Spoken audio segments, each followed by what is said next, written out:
Hey everyone, welcome to the channel. Today I have none other than the king of spreadsheets himself, Scoriox, here to talk everything pricing in the overworld. We're talking shards, travel, what a run might cost. So we're just going to jump right into it. I mean, as we know that there's going to be the free-to-play options, so you don't have to pay for anything if you want to enjoy the game. But let's be real, a lot of us are really interested in getting those NFTs and the value from what we can collect of in-game assets. Before we get too far into that, Scoriox, can you just give us a brief overview of how you got into Illuvium? Because at this point, I feel like you've kind of been here forever. I was actually pretty late. I came into Illuvium about the August mark, which would have been about 4 or 5 months late. Not this year, last year, about 4 or 5 months late. And how I found it, I don't really know, to be honest. I did start to see the GameFi craze kind of start to kick off and everything like that. And then I was looking for games, and I guess I eventually came across Illuvium. I can't remember quite what it was that pulled me into it. I was one of the first creators, so I didn't reference Scoriox for his videos. I don't even think I had seen Vet at that point. I just found the project. This was before the main trailer dropped. I'm really not sure how I came to find it. I know I was looking for a game, and this was really the only one that spoke to me, but it was definitely something to do with the tokenomics and things of it all.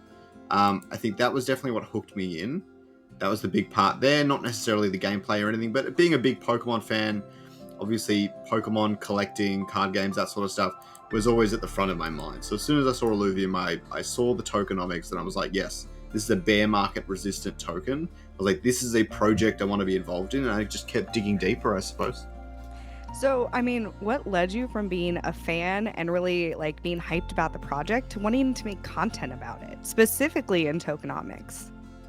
I think I was already making a lot of that stuff. A lot of that stuff you see on the videos, I was already producing. Let's be real here. I was at that point in my crypto journey relatively early on, but I mean, I had done a bit of dabbling before and stuff, and I was like, it might have been right after, the big bear, the first bear kind of thing hit, and I essentially told myself, I'm like, look, this bull run isn't going to last forever. Not all the tokens are going to last forever. I have to be a bit smarter with the way I research tokens at the very least. So I started trying to find tokens with real yield, and more specifically find tokens with a really smart ecosystem and economy systems in place. I didn't think governance was all that flashy or all that important. I mean, anyone can hold a token for governance. I mean, it's kind of unusual to me, to be honest, that it's the main utility for so many projects, really. And then I saw Illuvium, and I saw the buybacks premise, right? And I was like, yeah, this makes a lot of sense. This token has dividends. And then I went to the next level and I said, okay, well, dividends in real markets are based on the size of the company. But in crypto, especially since it's such a speculative asset, these dividends they don't work the same way, or at least they won't to begin with. And I saw a real opportunity there, and something that my conviction still hasn't wavered on, where you can essentially earn dividends or something without the token price mattering. So I said, look, this is a token I want to be heavy into. Full transparency, probably 80% of my folio is ILV. The other 20% is probably Ethereum. Really, I mean, I went pretty hard into it.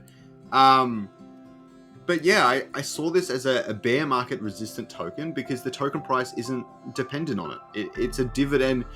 Another thing I learned much later on was that dividend stocks are actually one of the best performing things in the entirety of stock bear markets, which I didn't realize is they've done a lot of comparisons. I've seen a lot of videos and other documentation on it. They've done a lot of comparisons, and dividend stocks outperform everything else pretty much by a landslide, except for maybe fine art. And you could argue that NFTs might go down that road, but I don't really see it going that way. But yeah, so I was like, yeah, dividends are the way forward, especially to become bear market resistant. And then, yeah, I was already making all the spreadsheets to figure out the best way to optimize all of that. And then I said, yep, let's turn on the camera. Let's just do it. I know other people will find this helpful. So, I mean, what's your past history with finance and analytics? It seems like you've been in it for a while. No, really just researching into crypto projects. There's not really much else. I'm a designer. I studied industrial design at university, did my honors and all that, wrote a thesis, blah, blah, blah. My thesis was actually around digital collectibles. This was Oh, before interesting. NFTs were a big thing. I built like a mini app that would allow you, or the theory, I mean, it was a proof of concept. I built the app and everything and got them all integrated, but it wasn't like a flashy product or anything.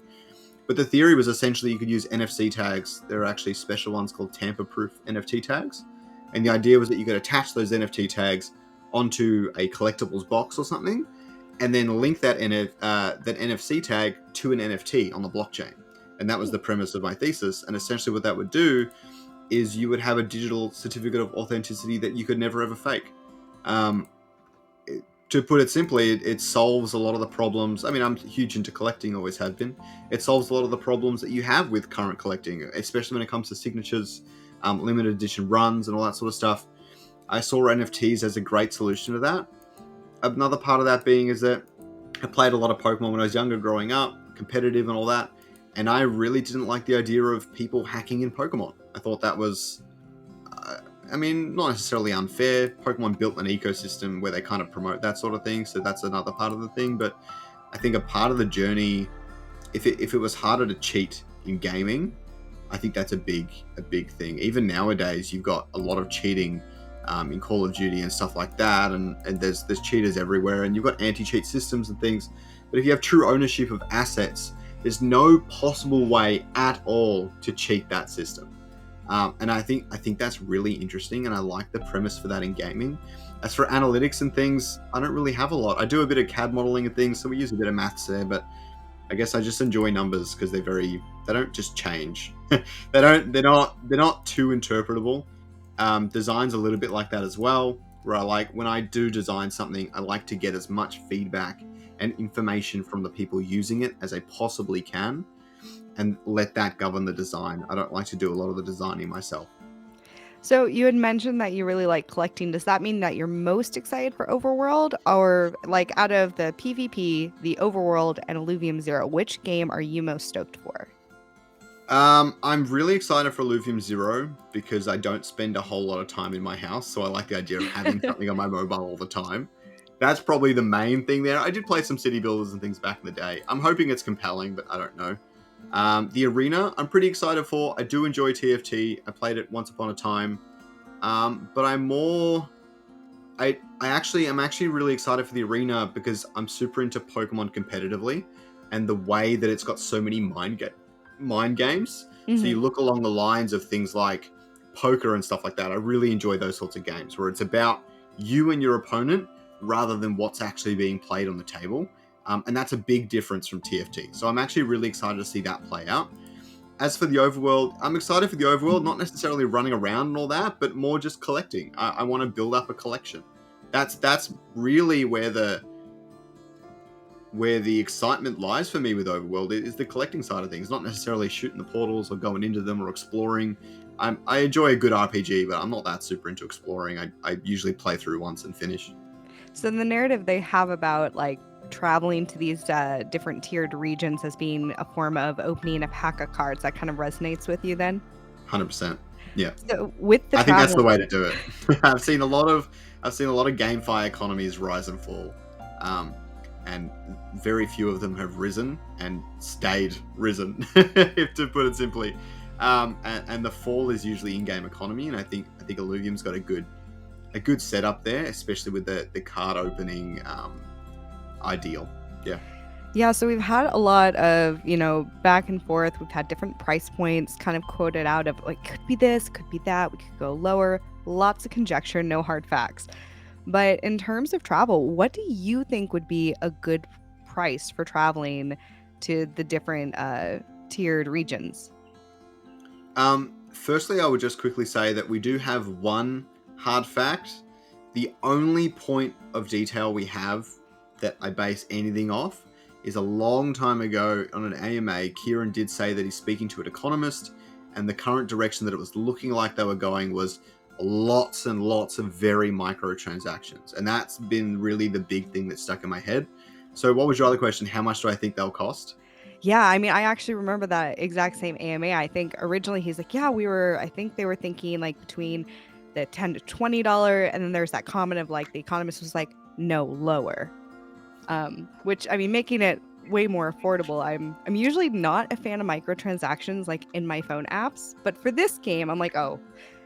But yeah, I mean, in terms of like if we're talking about a microtransaction, like maybe only a few dollars or a few cents, maybe depending on what region you go to. So like if a tier 1 is 50 cents to travel to versus a tier 5 might be $5 to travel to. Do you have any like just kind of random thoughts of what you think it might be? Firstly, I'm not sure if it's actually tiers.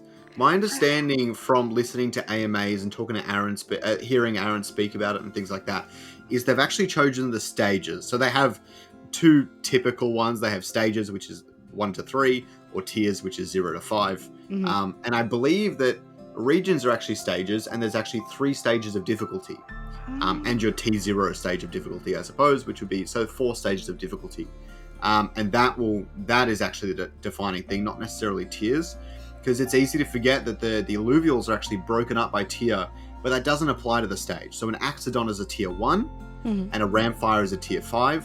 And if you break it up by tiers, it starts to get really weird, especially if you can only find tier 5s. You've got like 5 or 6 alluvials you could find, See, I didn't think which it was doesn't make much sense. I didn't think it was going to work that way though. So I mean, the stages would make sense to me too. My understanding was that there would be tiers 1 through 5.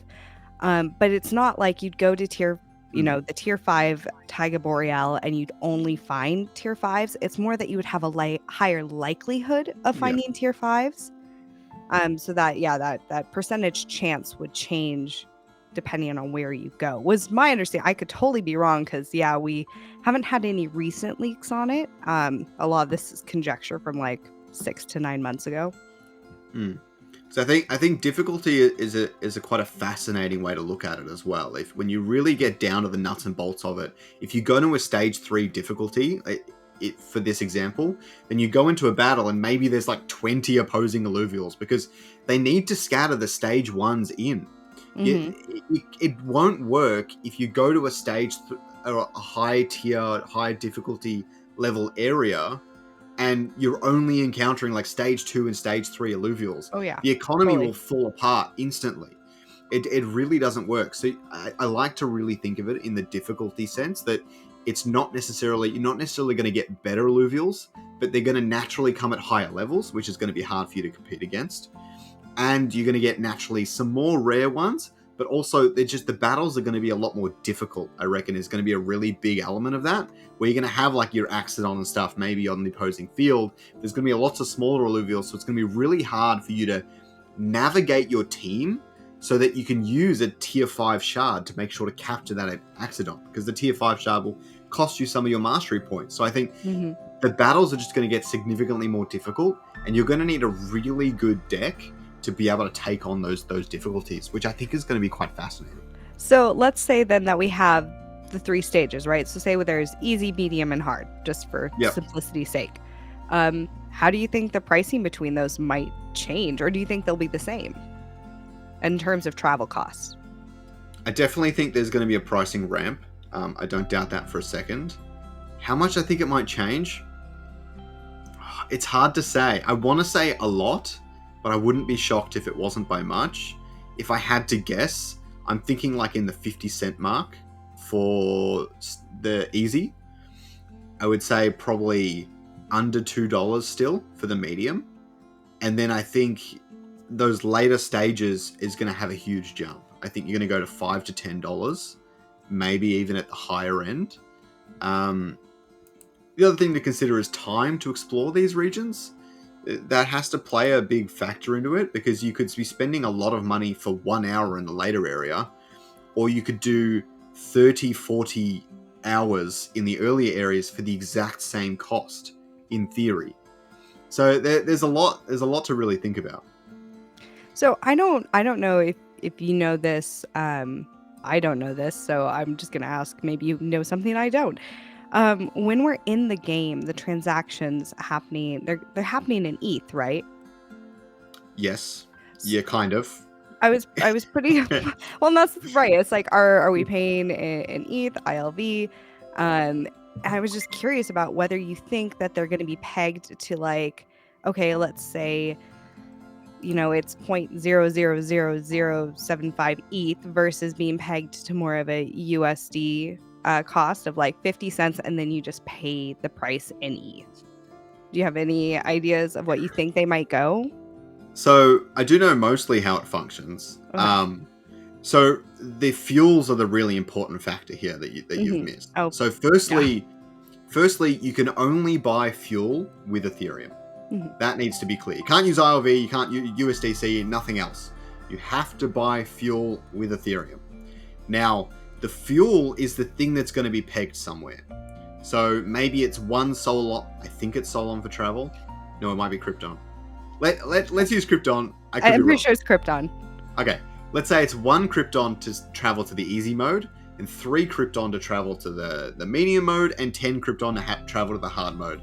Those are the things that are heavily pegged, but as the fuel prices do fluctuate, I believe they're going to have a 25% buffer overall, 12.5 each way. As those fluctuate, then your travels could get cheaper or more expensive on any given day as well, a little bit. But essentially, you are paying for that fuel, which fluctuates a little bit, and you're using that on the overworld travel. Now, the other thing to consider, this is actually quite a good system, firstly, because it means you don't do an Ethereum transaction every 5 seconds. You do maybe one big one to buy your group of fuels and use that to play the game. The other thing we need to consider is SRV2 is actually going to work a bit differently. So SRV2 is going to be used to buy things from the DAO. Fuel doesn't count. You cannot buy fuel with SRV2. They could change that. I don't know how that would work. I don't think they should. So I was hearing, but you can use it for in-game transactions like traveling. Here's the kicker. Here's the kicker. Ready? Okay. We don't quite know the full details on traveling itself. Okay. But we can extrapolate based on this detail we do know is you can use SRV2 to buy a shard. Shards are normally created by crafting. You put like your plants, your fuels and things, you put them all together and you build a shard. However, you can use SRV2 to buy a shard directly from the DAO. Wait, how do you know that? I hadn't heard that yet. That's pretty public knowledge, but it was very early on that they spoke about that sort of stuff. But wouldn't that that is be essentially how it works. Wouldn't that be essentially like very similar to buying it from another player? And you can't use SILV2 for a player-to-player purchase. No, you can't use it for a player-to-player purchase, but you're buying it from you can buy certain things from the DAO. Certain things, not everything. So would this be, I guess, akin to like if you're in Sancta Mesa and if they have their own version of like a market that you're buying directly from the DAO, you like go there and like, okay, I'm buying the shard here. Essentially. The problem is that you can't use SRV2 on fuel because the fuel is always player-to-player because the land is involved with it.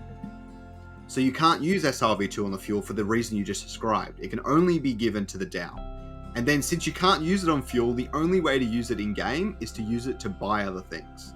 Maybe you can buy the plant extracts and things straight from the DAO. I don't know. I don't know but their pricing might be very different to the market. Maybe the market's deemed that this shard is worth $5, but the DAO's pricing was always $10. And yeah, so there's this weird balance to it. So when you come to traveling, they have said that you can use SRV2 to effectively travel. But what I suspect then is you're using that fuel, Krypton, for example, to craft your traveling item. I don't know what that is, but they've talked about beacons and things inside the game. Maybe there's a beacon that you craft with Krypton, and you use that, and then you use that to travel. So then the transaction there is you can use SRV2 to buy that beacon directly from the DAO. Okay. I can get where you're coming from. This really makes me want to grab Ben for another AMA on my channel and get clarification on all of this, because I don't know, I guess I had totally envisioned it a different way. Like the beacons, the teleport beacons, I mean, those are once you've actually traveled to the region and you can go from like the Frozen Court up to the Three Brothers and those kind of things. So I didn't think that it would play a part in terms of like... Well, my running theory is we don't know the full details of this because it's all lore-based, right? So these items are all going to be lore-based. They've talked about things like we don't understand the monoliths yet and stuff. maybe to travel with a monolith or to activate it like we saw in that really cool leak, you have a key that you just so happen to craft from mining on your land, and then you put that key inside the monolith and press go, and now you teleport. And to make that key, maybe you can buy it with SLV too. Well, and the other thing that they haven't talked about much that I've been really interested in is when I first got into the space, I remember hearing that like, oh yeah, it's like there's so many things that we can like get our name immortalized in Illuvium for. Like if you're the first person to find an atlas, well, your name gets written into the code as you're the person who found it. And then I remember hearing that like, or no, I think I read it in the GDD that if you're the first person to find an obelisk, and I'm sitting here like, wait, okay, you're traveling in an obelisk from Sancta Mesa to Taiga Boreal. From what I've heard, you materialize at that obelisk. So it's like, oh, there are other obelisks in the region. Do they go to like, I don't know. It's kind of confused me how multiple obelisks in a region would work. I think, yeah. Yeah, I think we've seen it from a couple of the UI leaks, but it's my understanding that the maps are just so big that there are multiple obelisks in the map. However, only the first one will be usable to you until other players find the other ones. Okay. Or maybe you have to find the other ones. But yeah, there'll be like, I don't know how many. I would guess maybe 5 to 6 tops obelisks in any given region. And once you've discovered them all, you can travel back to them instead of traveling back to the base one. Oh, that'd be nice. Yeah, if you like go into Sancta Mesa and like, I want to go to Taiga Boreal, and specifically, I want to go to, Frozen Court. That'd be cool. Exactly. Yep, sorry, go for it. I was just going to say, I think there's an obelisk in every major section. That makes sense. I don't know exactly how they're going to divide it up. But the idea of the beacons is that the obelisks would have to be separated so far apart that you need beacons at all. You don't want to waste your funds. On one of my more recent videos, Venomore went ahead and gave us some of his strategy for rope drop. When open beta hits and it's real, right? You're really spending the money, you're really capturing the NFTs. And he had mentioned that he was just going to probably buy tier 0s off the market so he can get in and start capturing tier 1s as soon as possible. Do you have a strategy for rope drop? I don't know what rope drop itself means. Let me just put my phone on silent. Pretty much just once we hit open beta, like day 1 of open beta. Yeah, I'm in the same lines as Venomore. You want to buy as many T0s as you can. The problem you're going to have is levels. I think leveling up the Illuvials is going to be a really big aspect. So I don't know if buying T0s at level 1 off the market is really going to help you. You're going to want to... A better strategy might be to set up scholars and things and just start dropping Illuvials to people. Just grab a bunch of friends or team members or whatever, capture as many as you can, buy as many level 1s as you can, and throw that to them. Let them level it up, evolve them, fuse them, whatever you want to call it. Get them to higher levels. So I think that's going to be the missing link there. You want to have them at higher levels. If people are leveling them up really quickly and dropping them on the market, maybe that's a strategy there. But the other side of things is maybe you want to capture a handful of your own T0s and level them up as quickly as you possibly can, and then buy the remaining elements to your team. And you'll have a couple core high-level Illuvials and some really low-level ones that are maybe boosting the synergies of the high-level ones to make your team a bit stronger. But I agree, you need to get a strong team up and running ASAP and then jump straight to T1. And even if you can buy T1s, jump straight to T2 or whatever. Just get to the top as quickly as you can, because I think there's the golden lottery ticket. Obviously, this is not financial advice, but the golden lottery ticket is getting a rare holo before anyone else. If you get a rare holo early, holos will be a bit diluted down the road, but if you can get a rare holo early, a T3, T4, or T5, especially if it's a Ramfy, especially if it's the first one ever found. Yeah, make sure you're prepared for that. If you find one of them, it could be life-changing. In the early days, at least. So for the people who plan to buy the tier 0s off the market right when the game drops to kind of try and get that edge on finding the tiers 1 through 5, what do you think is, like, I haven't played many other crypto games myself, so what do you think would be kind of a price point that we could see for tier 0s? I think a lot of people are going to get wrecked. I think that needs to be clear. Axie, Steppen is one I got caught up in particular. They always go straight up. I don't know if a crypto bear market's going to affect it, but if the game's popular, it will go straight up. You won't even see the sun for a while. You'll be looking up there, and then you'll be blinded, and eventually it will come down.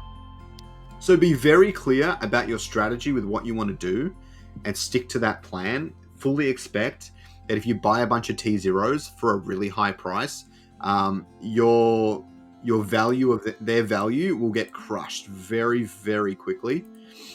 That being said, a fair price, I can't really think of any. I think it's going to moonshot really fast. It's going to be hard to kind of gauge what a fair price is going to be. I'd be aiming to pay. It's really, you've got to place a value on getting to the T1 and T2 areas early. The value on that is really what's going to happen. I think a T1 could go for $20 to $30 early on pretty easily. And if you say maybe you can capture 5 or 6 of them in a week, it's probably more, maybe 20 of them in a week, that's about $600.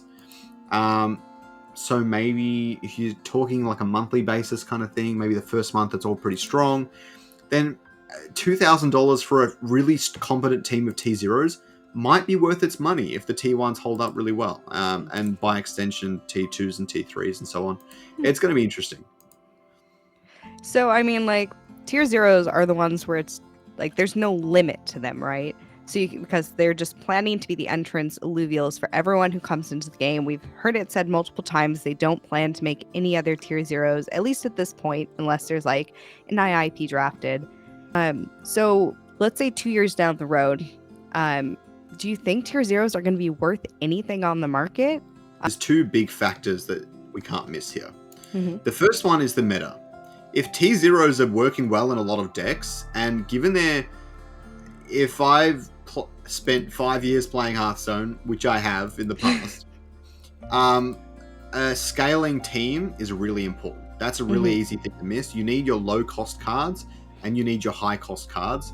And the T0s fill the low-cost cards way better than any other alluvial in this meta right now. Your stage 3 T0 is cheaper, or getting close to cheaper than like your stage 1 of like your Ramphy and stuff, and they're way better. They do a way better job. Okay, so they're very strong, and they're very good at filling out the deck archetype. Extending on that, given I assume they'll be pretty decent in the meta, the next thing you have to consider is the stats and everything. You always have a chance, likely 1 in 4,000 maybe, of getting a T0 with max stats or whatever, which is going to be really useful even with dilution, because if you want to get a stage 3 T0 with your max stats, the assumption is you're going to need 9 of them, and 9 of the stage 1s to get that. So they're extremely rare, and then you need 9 of them. So getting those max stat ones could always be worth something. I don't know how much. I'd assume maybe $100 minimum. I think. Oh wow! For those that are playing for free and maybe don't have the means to really pay to play the game, finding a max stat alluvial might be worth the grind. I really think that it could be. The other side of things is leveling up. So you're going to have at some point, I think your level 1 T0 is going to be worthless. They're going to get some volume. I don't know if they're going to be worth a cent. That's the advantage of IMX, is they don't need to be worth anything to, because you don't have gas fees. Mm-hmm. But I think only your high level T0s are going to be sold on the market at all. Your level 30s and whatever. At the same time, I don't think the stage 1s are going to be sold for anything. The only things, and what I've found with other crypto games, is a lot of people are looking for the max stuff, unless that's out of reach, in which case the other stuff comes into play. But I don't think the max stuff will become out of reach. If it does, then your stage 2s and stage 1s at max level will probably be worth something. But if it doesn't become out of reach, Steppen's a good example of that, is you had your max level sneakers, lots of people had them, but they were way out of reach, so people bought whatever and worked up to it. But in this case, I think, you've got your stage 3 T0 at max level is going to be the thing that sells. I don't know for how much, maybe less than $1. You're right, they're going to be pretty diluted, but it all depends on how many players are playing the game and how useful they are on the meta. Awesome. Yeah, I mean, we're always talking about the alluvials, right? But I've said this in multiple of my videos. I think one thing that a lot of people overlook is shards and harvestables. And when you think about it, at rope drop, when we hit open beta and it means something, everybody's first run, you're like, you might be worrying about the tier zeros a bit, but you're really more on a harvesting mission. Actually, you're not even thinking about tier zeros because you can't get them unless you have a shard, right? So shard price is another, I mean, kind of along the same lines we've been talking about. I think they're going to have a much more value, especially on the marketplace, than any of the tier zero alluvials personally. Just another thing, I didn't know if you had a number in mind of what you thought. I think I threw out to Venomore that's like, oh yeah, what if you find like a tier 5 shard? And we know that there's going to be affinity and composites that you can, I don't know if it comes as like a fire or inferno or if you have to infuse it with something. But if you had a tier 5 inferno shard, let's say within 24 hours of the game starting, I was like, yeah, you could go for like 5 ETH, right? And he's like, no.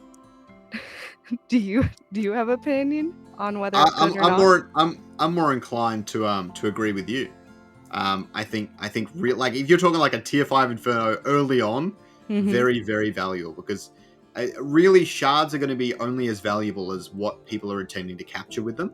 And a tier 5 Inferno shard is Rampfire. what we could assume is the highest possible chance to capture a Rampfire. More importantly, the highest possible chance to not miss out on a holographic Rampfire. Right? That's what's most important there. Is people are going to want that contingency, and Vulcan's going to be spouting that as well, and you bet a lot of people are going to be listening to him. I think highly ranked shards could be really valuable. I wouldn't be saying that if they could break, but they can't.